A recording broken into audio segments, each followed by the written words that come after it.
I put this on the Twitter tab and on the community tab and all that sort of stuff. And the question is, men, there's two 30-year-old identical twin sisters, both gorgeous. Who would you rather be in a relationship with? A divorced single mom of 3 with a notch count of 2, or her twin that spent her 20s partying, traveling, and racking up a notch count of 50 plus?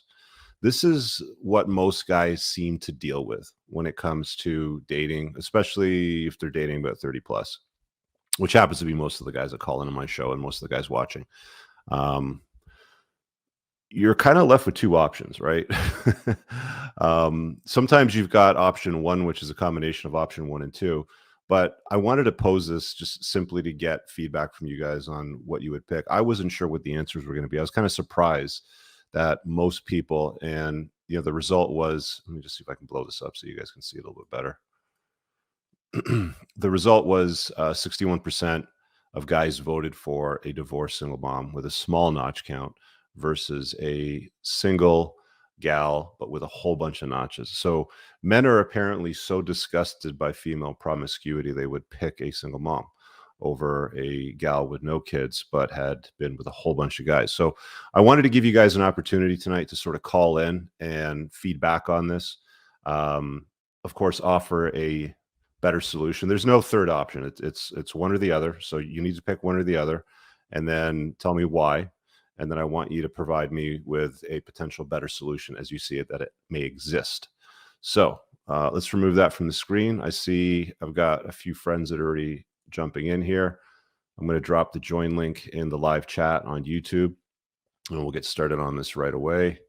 That is pinned at the top. So all you have to do is click that from YouTube, and you can share your experience. So let's give it to 50 Shades to kick off with and see what he's got. What is up, my friend?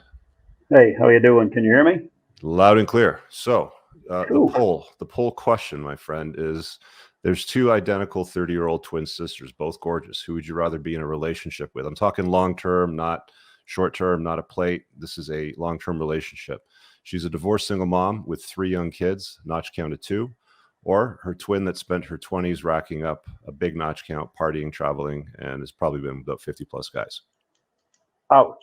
That's a great question. I want to know who came up with it. They deserve a pat in the back because it could be one of the greatest questions ever in the in this field.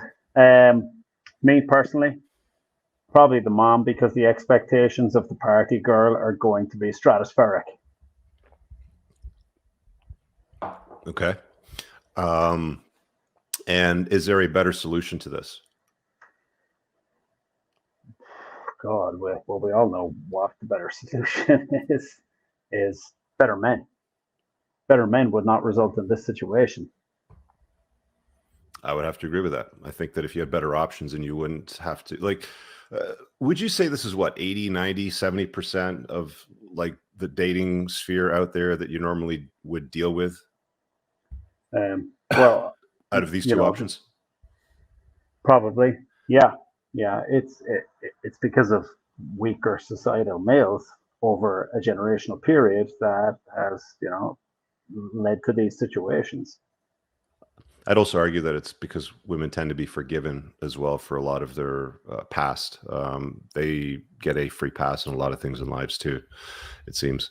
Yeah. But, okay. Here's my thing. The second one with the high notch count and all the party years, she's going to settle down for, beta bucks. But a couple of years into that, Chad's going to come rolling out of the gym while she's coming out of Whole Foods some Saturday afternoon, and she's going to go right back and hit that pipe again. Yeah, that's a big problem that women have when they have difficulty forming a monogamous pair bond to a guy. If they've already been with a bunch of guys, it's like, oh, if number 51 and she settles down with him and things aren't going her way, number 52 is very easy for her to move on to. It's just it's a pattern, right? Mm-hmm. Would you agree? Oh, completely. Okay. All right. I got a bunch of guys that are starting to pile in here that want to chime in.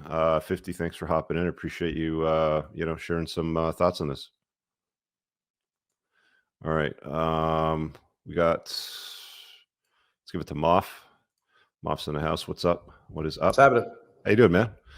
Good, man. So I'll just repeat the question again, just for those of the folks that have come a little later. So you're out there dating. You've been spinning plates. There's two identical 30-year-old twin sisters, both gorgeous. Who would you rather be in a relationship with long term? Divorced single mom of 3 with a notch count of 2. Let's say she married and stayed with the same guy for 10 years, and you got the option of her twin sister who spent her 20s partying, traveling, running around, and racking up a fairly large count of 50 plus. Who would you choose? Because that seems to be the dichotomy most guys seem to be facing right now when they're dating, right? Yeah, and let's be clear. I know you said this at the beginning, but there is no third option. There's no option for guys to come on the show and say, I wouldn't choose either. Like, that's not a thing. So you got to be within the parameters of the question.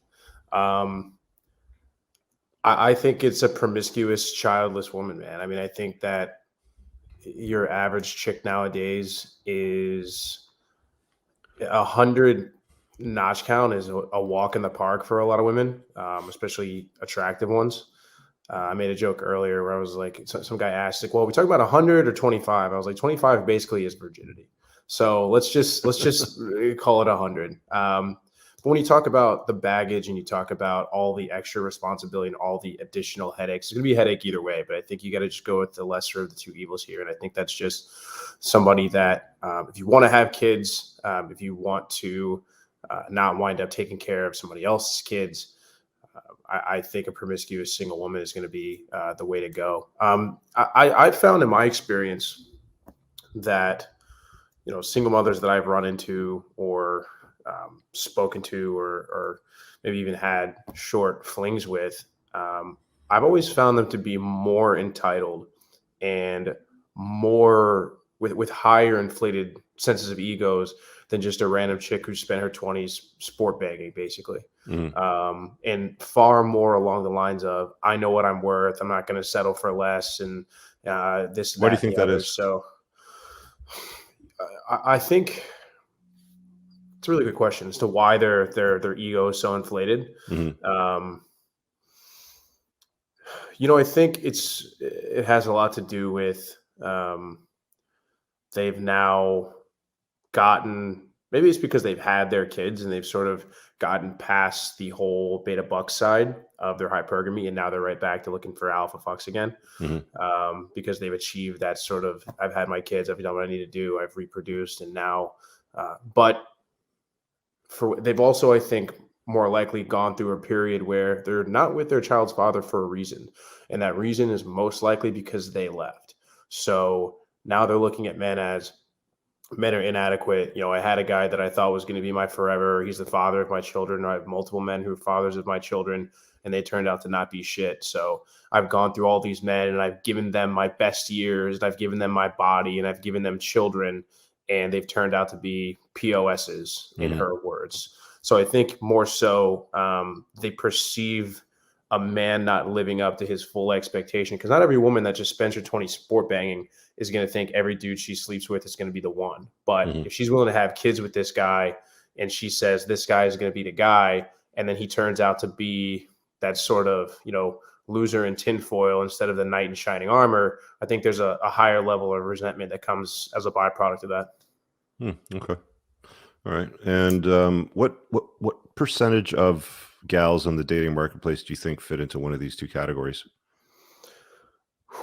Wow. I mean, it's more than 50%. I would say it's between 60 and 70. It depends on the age range. Yeah. I mean, the older you get, the higher proclivity you're going to have as far as single mothers and women that have high notch counts. But you got to deal with your own sets of problems if you're going to date younger too. Usually it's not these as much, but if you're a dude that's dating late 20s, anywhere above that, you're dealing with, usually it's a pretty safe bet. You're going to run into mostly these types of women. Got it. Okay. Appreciate the feedback. Thanks, Moth. See you, brother. Peace. All right. Got a few other guys waiting to hop in. Let me grab the super chat real quick. He says, what are your thoughts on displays of public affection? I was just in a part of the world where they are highly discouraged. Yes, it is an insecurity, but it seems that they are often done to provoke. I was having a conversation with somebody about this.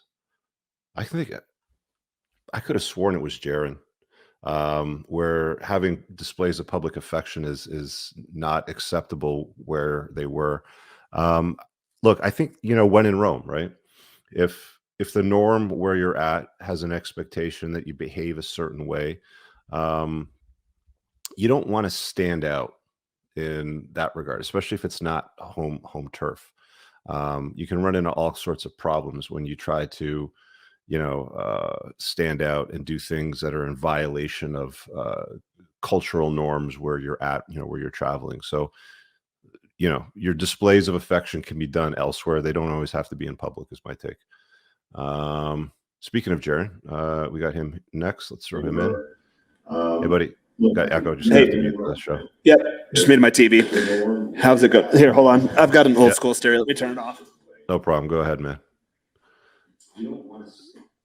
That's what happens when you've got two of the lines running at the same time. Yep, that's exactly what happens. Yeah, I have vintage stereo, so I thought I could control it from the TV, but apparently that is not the case. Was that you that we were talking to about public displays of affection? You were traveling somewhere and it was frowned upon, or was I talking to somebody else? We've talked about that before, not too much. Where I'm at currently, I don't see it as much as I did back in the day, but I have been to countries where it's kind of looked down upon. So like you said, you really just got to follow the lay of the land. And then if you do that, you're normally okay. Where I'm at now, stay out of trouble that way. Yeah, I went out the other night, and a lot of the younger kids do it because most people here live with their families until they're married. So that introduces some new considerations into the equation. I live by myself, so I have no reason to do that. If I want to make out someone, just get the chick back to the house. So let me pose a question to you then. So There's two identical gals, both 30 years old. They're twin sisters, both gorgeous. Who would you rather be in a long-term relationship with? A divorced single mom of 3, small kids with a notch count of 2. She married and had children with the second guy she was with, or her twin who spent her 20s partying, traveling, and racking up a notch count of 50 plus. I had to give this one a little bit of thought at first. I know that a lot of guys, they say, well, neither would be ideal. Obviously, that would be ideal, but this is a question for a nice debate. So I think after thinking more so, I'm firmly planted in the team horror category, and then I'll break down, if you give me a minute here, why. Okay. So first, we need to define relationship. A lot of guys in the space, when they think relationship or LTR, they think of a two-way monogamy type model. I talk about this all the time. With a girl that's a higher notch count, the one-way monogamy thing probably won't work. But again, neither is the ideal option. But in this scenario, the way I answer, I'll do it based on the way I date, which is like an MLTR with FWB. MLTR is multiple long-term relationship. FWB is friends with benefits type model. So it's a hybrid type model. Keep that in mind for my answer. Now, I understand why guys would do the divorce woman type thing. There are some pros and cons. The lower notch count's obviously more desirable. Could be an option if you have kids of your own, like you're a single dad, you have custody of them, and you want like a Brady Bunch type situation. If the kids are older, then that could be a good thing. Like a girl, that happens all the time here. Girls will get married real young. They're like 32, maybe to 35 years old, and their kids are already out of the house, or the kids are studying in a different country off with the dad. So you can get some really hot, classy chicks that, yeah, they're technically single moms. They're not single moms in the sense where they're living off the government or they have low paying jobs. They're usually pretty well taken care of, and they're from higher class families, but they married an alpha and the guy ran off with some other chick and the guy takes care of the kids. I've come across that quite a bit here. So I can see that being ideal under those certain circumstances. However, if you're talking like the US Canadian type crowd, you got to be careful, especially if you cohabitate. We all know this, that once you introduce a male into the family who's not of the bloodline, that is one of the most dangerous things you can do for your own kids. If you have kids, if you don't have kids, well, guess what? Now you do have kids. You're at risk of having to pay child support potentially in a lot of these Western nations. So you definitely don't want to do that. And again, this is all just in hopes of why most guys get into LTRs, which is just for unlimited access, or they think it's unlimited access to unlimited poon, which usually dries up metaphorically and literally after a while. So follow-up question to you on this is, this seems to be what most men have to choose from on the sexual marketplace today when they're dating. What percentage of women do you think this makes up in your demographic where you're at in Mexico? Ooh, in Mexico, it's a little different. I'd say maybe between the two over here. Yeah, I'd say 30-40% between the two here.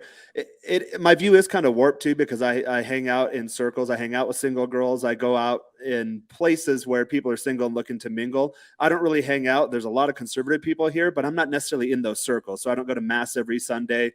I don't go to the types of events or hang out in the circles where it's like really super traditional family. So that, being honest, that kind of skews my view a bit. I hang out in Are there a lot areas. less single moms in Mexico, or is it that there's a lot less promiscuous women in Mexico, or is it just an even balance of both? It's kind of a class thing. In the higher class, you don't really see single moms. When in the lower class, you do. I think that's pretty much how it is worldwide, where if you're lower socioeconomic status, then actually having kids could be seen as a money-making type venture, because a lot of times they'll go out, they'll work their low-paid jobs. But if you have 5 kids, for example, all that money gets pooled back into the family, whereas the wealthier people, and again, I think this is worldwide, wealthier people typically have less kids. Got it. Unless they're uber wealthy, then they have a ton. But let me get to my pros for the hose, and I'll get on out of here real quick. So obviously hose, little less able to pair bond. But both the single mom and notch count chicks, they're likely to have some sort of baggage. So, and usually it's about the same. Moth identified it. The divorced chicks are a lot of times are usually a little more entitled, and they're a little more kind of pushy in the relationship because they need you to come in and be that resource provider or provisioner. So that causes some issue too. A lot of the high notch count girls, they really don't care. And like the way I'm dating now, I really don't care either. I'm doing kind of the multiple thing. I'm looking for like a main chick or maybe higher quality MLTR type candidates. But in the meantime, like Richie say this all the time, you have to go through a bunch of the S before you can get the quality. So regardless if you're actually looking for whores or not, you're going to come across them. So I always say, like, might as well have some fun. And choosing availability. Availability is a big thing too. Is she attracted to, and is she available? The divorced mom, sometimes they're not as available. The kids will always come first. Guys that have dated divorced moms, single moms, they know these things. But if you're like in an FWB MLTR type scenario, I say the girl that's more available, fun, high notch count, definitely go for that. And then as a bonus, a lot of times the high notch count girls, they're usually open to bring it, or more open to bringing other girls into the mix. Whereas the divorced chick, maybe not so much. You know, she has the kids to contend with. She might be worried about her reputation, although, you know, she's a single mom. Then at some point she kind of gave that up to a degree. But again, overall, neither is really an ideal choice. But for me and the way I run my dating life right now, I'm firmly planted in team whore. Okay. Thanks for that, Jaren. All right. Appreciate it, man. Cheers. I really hope you guys enjoyed that clip. If you want to watch the full-length podcast, you can find that over here, that clip's from. If you're newer to the channel, make sure you hit subscribe over here, and pin down below in the top comment, you'll find a bunch of useful links to my website, my supplement line, books, and a bunch of other stuff.